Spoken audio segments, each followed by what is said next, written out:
la ley de Dios, llevando el mensaje de la palabra de Dios a todas las naciones desde Diuco y Barina. Hermanos amados, el tema del día de hoy es Jesús camina contigo y no lo ves. Lucas capítulo 24, del 13 al 16. Dice así la palabra del Señor en el nombre de Jesús.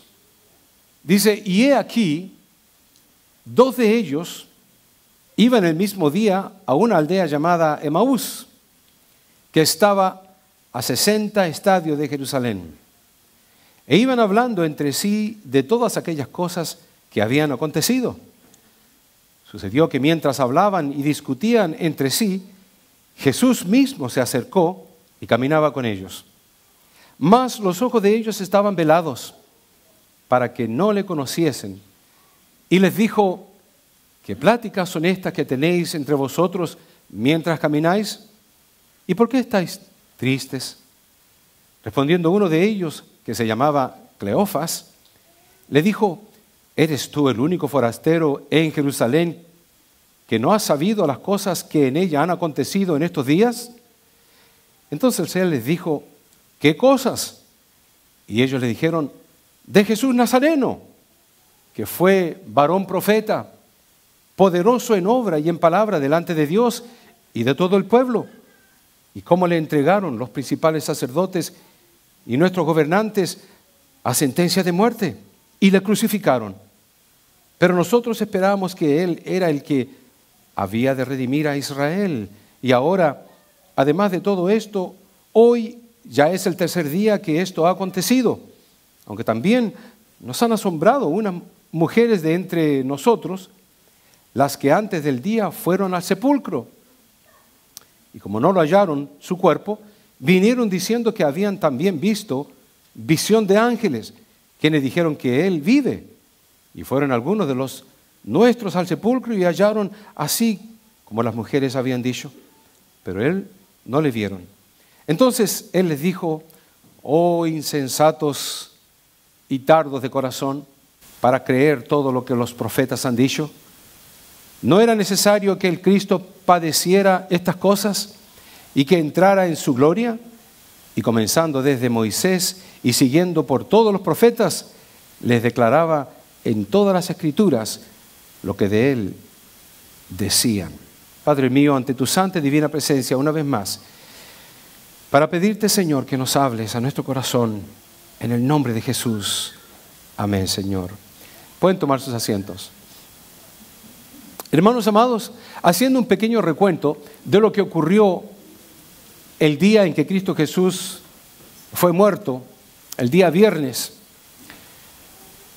cuando lo llevaron a corte injustamente y lo crucificaron injustamente.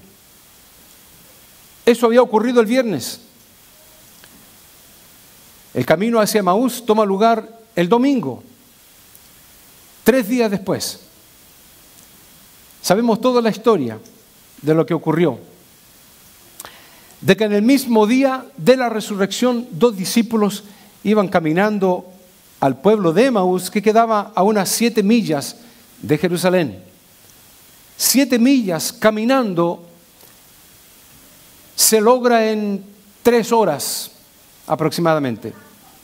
Lentamente caminando por un camino polvoriento desde Jerusalén hacia Emaús, un pueblo pequeño. Y esto es lo que estaba tomando lugar en ese momento. Cristo ya había resucitado.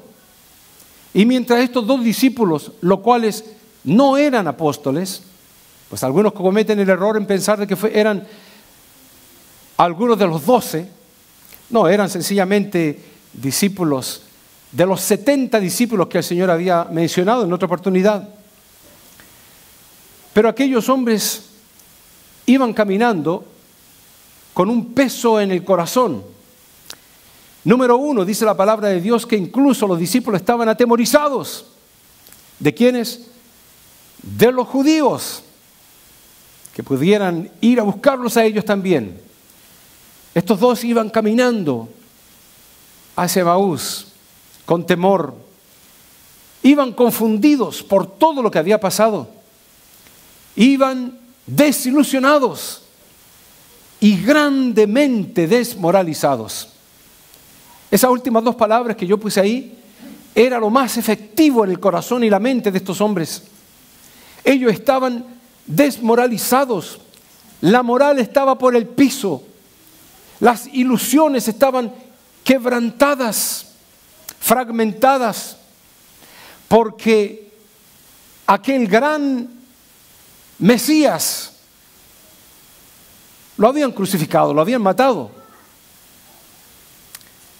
Interesantemente, estos dos hombres, pongo ahí, iban hablando de lo ocurrido en Jerusalén, cuando en ese mismo momento, de repente, Jesús se les aparece junto a ellos y se puso a caminar con ellos. Ahora, hermanos, cuando las personas van caminando y van conversando, ¿se dan cuenta si una persona se acerca o no? Inmediatamente uno mira. Especialmente si se pone al lado de ellos. Si va más al frente, bueno. Si va más atrás, no hay problema. Pero cuando se pone al lado, junto, como dice la Biblia, junto a ellos, llevando el mismo tren y tiempo de paso, y no se den cuenta quién está a su lado, después de haberlo conocido por 3 años y medio o más, participado con Jesús, comido, bebido, visto sus milagros, habiéndole escuchado y tantas otras cosas. Dice la palabra de Dios que sucedió que mientras hablaban y ¿qué estaban haciendo? Discutían entre sí. Jesús mismo se le acercó y caminaba. Cuando yo leí esa palabra caminaba, yo dije, aquí hay algo que tenemos que encontrar más profundo de lo que estamos leyendo. Porque la palabra en sí, gramaticalmente, caminaba, está en lo que se llama un pretérito imperfecto. Un pretérito imperfecto significa que no se sabe cuánto tiempo iba caminando con ellos. Es un continuo caminar en el pasado. Lo que está diciendo la palabra de Dios es que Cristo Jesús se acercó, se puso junto a esos discípulos y comenzó a caminar, caminaba con ellos. Sí, necesariamente no se sabe cuánto tiempo. Había un aproximado de 3 horas que tenían que ir desde Jerusalén hasta Emaús. Lo interesante, hermanos, es que Cristo Jesús pudo haber caminado un buen rato con ellos y ellos no se daban ni cuenta. Hermanos amados, yo me lo aplico a mí mismo. ¿Cuántas veces hemos nosotros caminado en dificultades, pruebas, desánimos, como ellos estaban, desilusionados? Su moral estaba por el piso. Sin embargo, Cristo Jesús ha estado caminando con nosotros.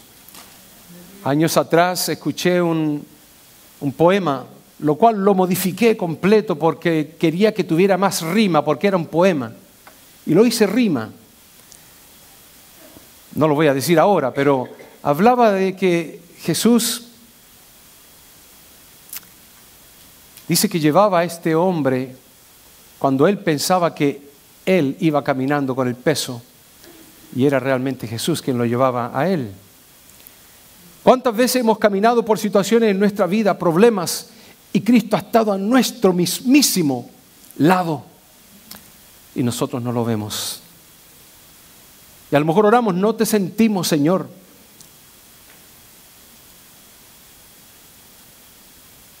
Ellos hablaban, ellos discutían de lo que había ocurrido el viernes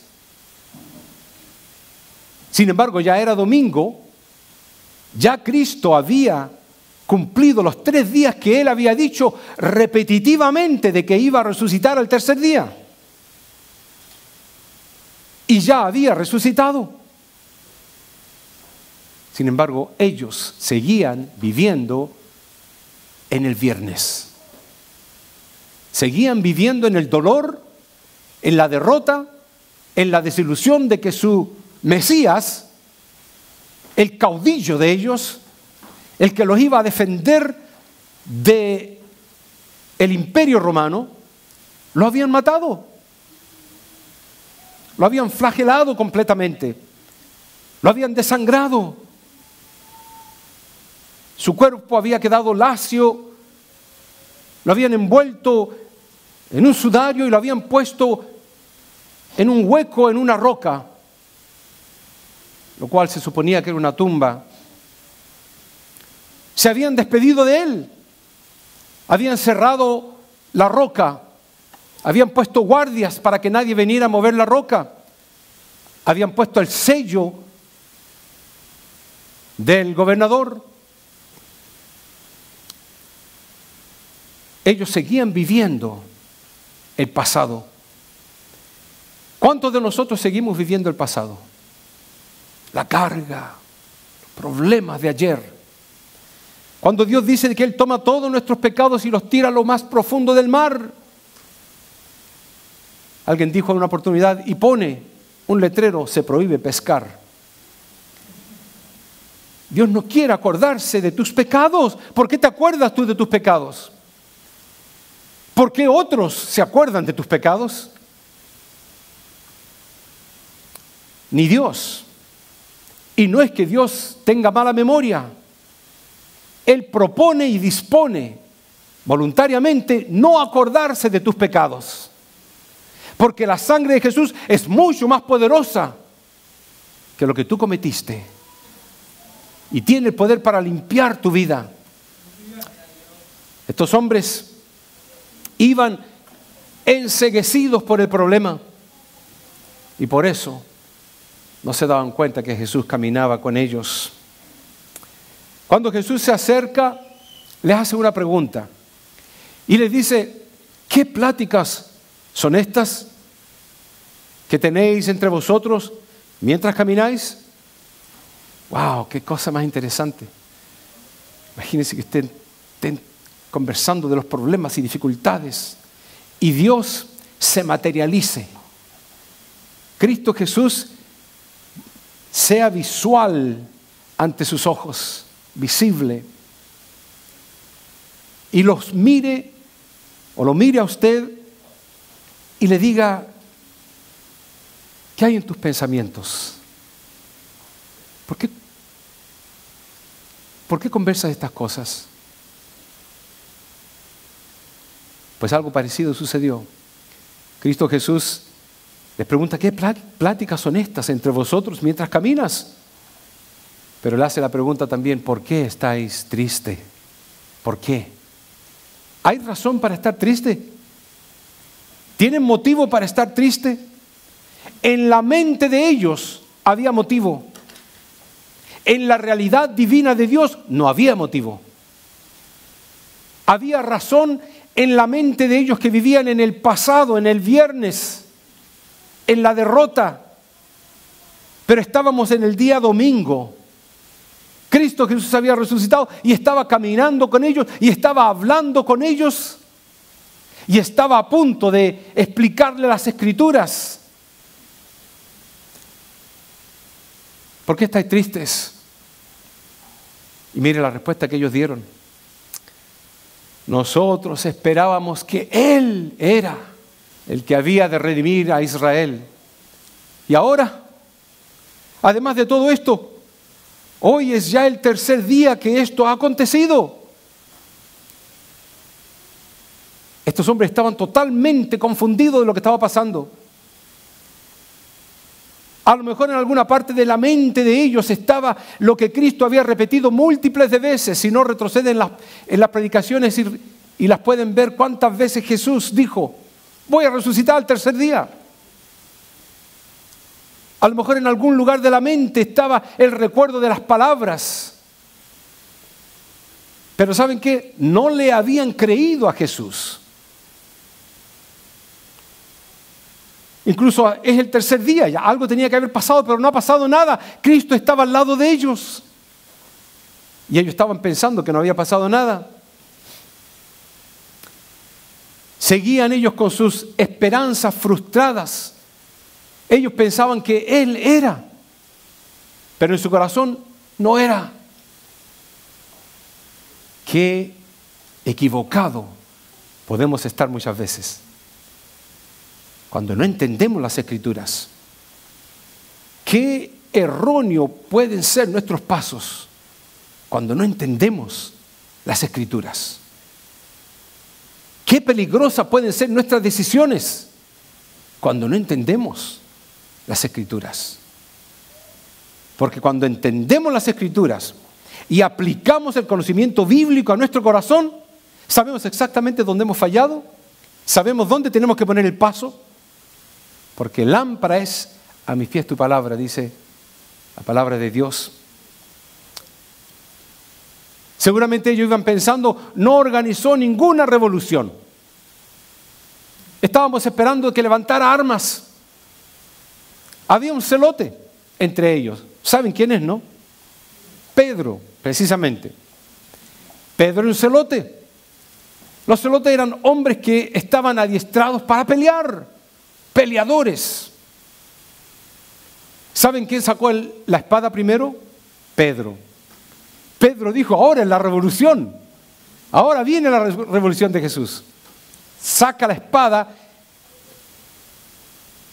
y se la tira a cortar la cabeza, pero le dio la oreja a un siervo del sacerdote llamado Malco y le cortó la oreja. Cristo Jesús le dijo, no, Pedro, esconde tu espada. No es con espada ni con ejército, sino es con el poder del Espíritu de Dios en nuestras vidas. Ellos habrán pensado, no se defendió cuando lo arrestaron, no bajó de la cruz cuando lo crucificaron, y ahora es el tercer día y no ha pasado nada. ¿Saben por qué pensaban esto aquellos discípulos de Jesús? Porque eso es lo que pensaban todos. Hasta el último momento, los sacerdotes le injuriaban a Jesús y le decían, si eres el Hijo de Dios, demuéstralo ahora, ahora es tu oportunidad.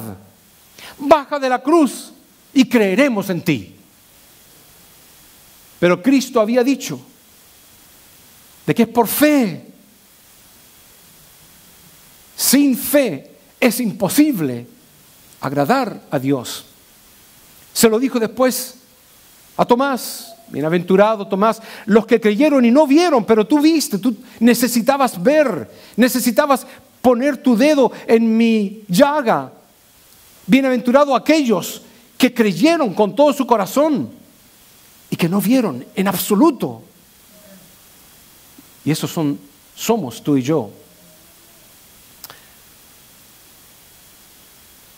Ellos creían en un Mesías caudillo, como un Mesías que iba a venir a liberarlos, a un Josué, a un Moisés, alguien por el estilo. ¿Por qué lo creían así? Porque la palabra de Dios lo decía. Ellos no estaban creyendo por las puras. En el Antiguo Testamento hablaba de un Mesías victorioso. Miqueas 5:2, de ti saldrá el que ha de ser gobernador en Israel. ¿Cómo habrán ellos añorado ese pasaje bíblico? Haberlo tenido presente mientras lo mataban a Jesús. De él va a salir el que va a librar a Israel. Zacarías 9:9, tu rey viene a ti, justo y victorioso. Estaba escrito y la Biblia no miente. Isaías 9:6, Se llamará admirable, consejero, Dios fuerte, Padre eterno, príncipe de paz. Y el versículo continuaba. Y su reino será sempiterno, eternamente. Ellos sabían eso al pie de la letra. Ellos sabían que la Escritura decía en Isaías 61:1, es enviado a predicar, a libertad a los cautivos y a los presos, apertura de la cárcel. Ellos sí sabían la Escritura. Y por cierto, los judíos se conocen porque saben la Escritura. En las expectaciones de los discípulos no existía que fueran a matar a Jesús. Menos que lo humillaran de la forma que lo humillaron. Y mucho menos que fuera a resucitar. Nunca en la historia se había visto tal cosa, ni se había escuchado de ello. En realidad, si Jesús era el Mesías, por lo que sucedió estaba descalificado como Mesías. Ese era el concepto de aquellos dos hombres que iban caminando con Jesús, vivo, resucitado, Rey poderoso. El concepto de ellos para Cristo Jesús era de que estaba muerto, estaba derrotado, como Mesías había sido descalificado. Esa es la visión que tiene mucha gente de Jesús. Y por eso se encuentran donde se encuentran. Yo creo que esto produjo en Jesús algo. Y Cristo les responde y les dice, insensatos. No tengo que traducir esa palabra, aunque tiene múltiples también de explicaciones. Cristo les dijo insensatos. Y luego agregó también y tardos. ¿Sabe lo que significa tardos? Lentos. No entendemos bien las cosas rápidamente, se nos tiene que repetir múltiples de veces para poder decir, yo creo que lo entiendo ahora. Tal y como dice Pablo, todo el tiempo estudiando la palabra y nunca llegáis al conocimiento de la verdad. ¿Cuántas veces venimos a la escuela dominical? ¿Cuántas veces estudiamos la Biblia? Y seguimos cayendo en la misma, o tropezando en la misma piedra. Pero noten lo que le dice Jesús. Entonces Él le dijo, oh insensatos y tardos de corazón, para creer. Ellos eran insensatos según Cristo Jesús y eran tardos para una cosa en particular, creer. Lo principal en las Escrituras, el creer. El que cree en mí tiene vida eterna. Creer, sinónimo de fe. Y ellos fallaban en lo principal, en creer. Todo lo que los profetas han dicho, les dijo Jesús. Él les explica y les dice a esos hombres, ¿no era necesario que el Cristo padeciera estas cosas? ¿No era necesario? ¿No se recuerdan de eso? Les había dicho de que los judíos sí se saben la Biblia. Ellos habían leído de que el Cristo había de padecer, que le iban a poner una corona de espina, lo hicieron. Que le iban a poner un manto escarlata, lo hicieron. Que le iban a dar a beber vino con vinagre, lo hicieron. Que iban a horadar sus manos y sus pies, lo hicieron. ¿Qué más querían? Todo se estaba cumpliendo. No era necesario que el Cristo padeciera estas cosas. ¿No lo entienden ustedes? No, Wander les llamó insensatos y tardos para creer estas cosas. Pero noten ustedes que no dijo necesariamente insensatos y tardos para entender. No dijo insensatos y tardos para comprender, ni siquiera para contar los días, porque ya habían contado los días. No eran tontos ellos.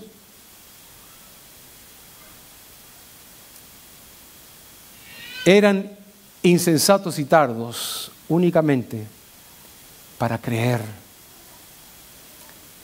El que cree la Escritura y el que cree que me envió tiene vida eterna. El que cree en mí, dice la palabra de Dios, ha pasado de muerte a vida. Siempre el que cree, el que cree, el que cree. Yo te pregunto a ti, ¿crees tú? ¿Crees en Dios? Porque los demonios también creen y tiemblan. Dios mío, si yo me limitara solamente en mi propia vida a creer en Dios, no he hecho nada. Porque los demonios creen también. Pero tenemos que cruzar en esa preposición de en a.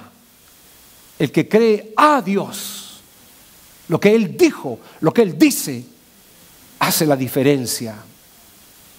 Porque no era asunto de intelecto, no era asunto de conocimiento, no era asunto ni siquiera de amar a Jesús. Ellos amaban al Maestro. Era asunto de creer a Jesús. Era asunto de creer la palabra de Dios. Y se predica todo el tiempo. Yo quería saltar del púlpito cuando hablaba este viernes por la noche frente a ese féretro. Quería saltar y poder llegar a la mente, al corazón de aquellos individuos, de que todo lo que se hace en esta vida termina en ese cajón. Pero estoy seguro que después de haber terminado ese sermón, cada uno siguió con su faena. Cada uno continuó su vida. Cada uno continuó con su ritmo de vida, a lo mejor cuestionable.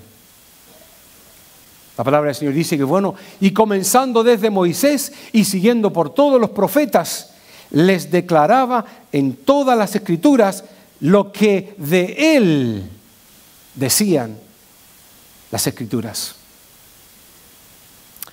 Hermanos amados, la Biblia dice que los ojos de ellos estaban velados. Estaban velados. No podían ver. ¿Y saben por qué estaban velados?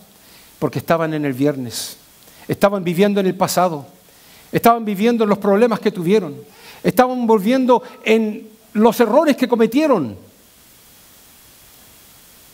Estaban viviendo en la cobardía que se vivió cuando corrieron, cuando a Jesús lo arrestaron. Dios no quiere que vivas en el pasado. Dios quiere que vivas en la palabra de Dios, mirando, como dice la Biblia, la meta que es tu supremo llamamiento, Cristo Jesús. Que todo tu esfuerzo, que todas tus ansias, que todos tus deseos, que toda tu pasión sea Cristo Jesús. En medio de los problemas, no importa. Cristo ha prometido caminar contigo. Pero los ojos de ellos estaban cegados, estaban velados. No podían ver lo que estaba sucediendo. No tenían una visión buena. ¿Y por qué? Porque su visión estaba seguramente en el mar, en la tempestad. Cuando Cristo le dijo a Pedro que caminara, Pedro se tiró al mar caminando. La palabra de Dios especifica de que los ojos de Pedro estaban puestos en Jesús. Y cuando los ojos de Pedro se quitaron y fueron a mirar el mar y las olas y el viento se hundió. Miremos a Jesús, que nuestra visión sea Jesús, porque la palabra de Dios dice que donde no hay visión, el pueblo perece. Yo no quiero perecer por falta de visión espiritual. Gústele a quien le guste. Muchas veces a mí tampoco me gusta. Viéndolo desde otro punto de vista, en otra versión bíblica, donde no hay visión, el pueblo se extravía. En otra versión bíblica, donde no hay visión, el pueblo se desenfrena. Donde no hay visión, la gente mira livianamente el Evangelio. No hay seriedad en él. Livianamente su lealtad a Cristo y livianamente su salvación. No importa. Dios, alguien me dijo en una oportunidad, es un Dios de amor. Dios es un Dios de amor, no ve mi pecado. Yo le dije, te faltó la segunda parte del versículo, porque dice que Dios es un Dios de amor, pero también es fuego consumidor. Y hay de aquel que se mofa de la muerte de Cristo. Donde no hay visión, la gente se extravía. Dice 2 Corintios 4:4, en los cuales el Dios de este siglo cegó el entendimiento de los incrédulos para que no les resplandezca la luz del Evangelio de la gloria de Cristo. ¿Cuál es nuestra visión espiritual? ¿Cuál es tu visión para ti mañana? Para tu hogar, para tu matrimonio. ¿Cuál es tu visión? ¿Es la misma visión de Dios? ¿Cuál es tu visión aquí en esta iglesia? ¿Qué pretendes hacer? ¿Es en esta iglesia o en otra? ¿Cuál es tu visión para tu trabajo, para tu matrimonio, para tus hijos? ¿Cuál es tu visión para ti mismo? El cristiano, hermanos, no debe tener una visión parcial, ni una visión borrosa, ni una visión confusa para con lo que Dios quiere con uno. Debe tener una visión totalmente clara. Y por eso pongo una flecha en una sola dirección. Poner la mira en las cosas de Dios, nada más. Si mezclamos las cosas de Dios con las cosas del mundo, no vamos a ir ni para allá ni para acá. Tener un rumbo de santidad para nuestra vida. Saber hacia dónde te diriges espiritualmente. Que tu corazón vaya donde Dios quiere que tu corazón vaya. Que tú te puedas parecer a David. Porque Dios dijo, este hombre tiene como el corazón de Dios. Saber cuál es el propósito de Dios para ti. No estar a medias. Reconocer tus fallas y arrepentirte. Dios te quiere con una visión 20-20 y no miope espiritualmente.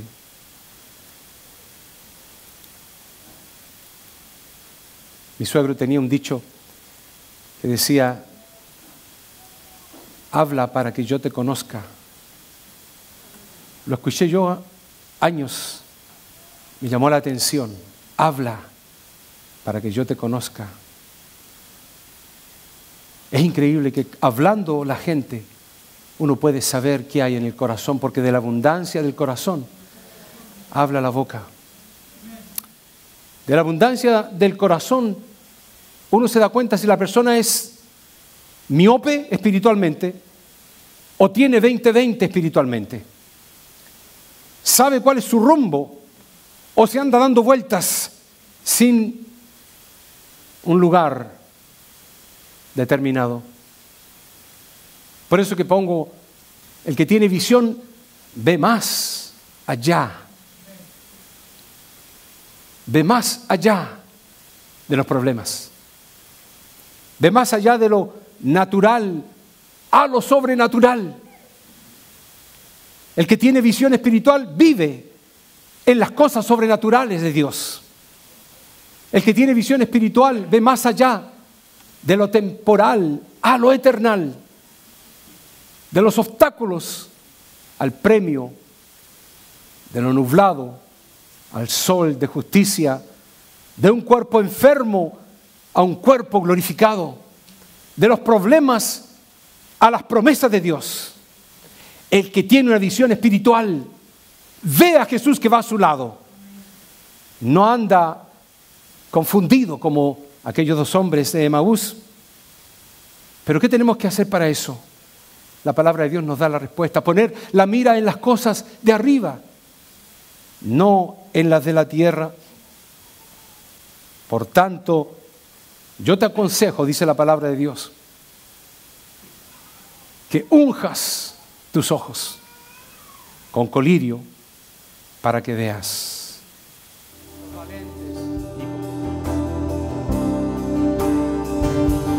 Vamos a cantar este cántico, Lucas, todo nuestro corazón.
La ley de Dios, llevando el mensaje de la palabra de Dios a todas las naciones desde Fiuco y Barina.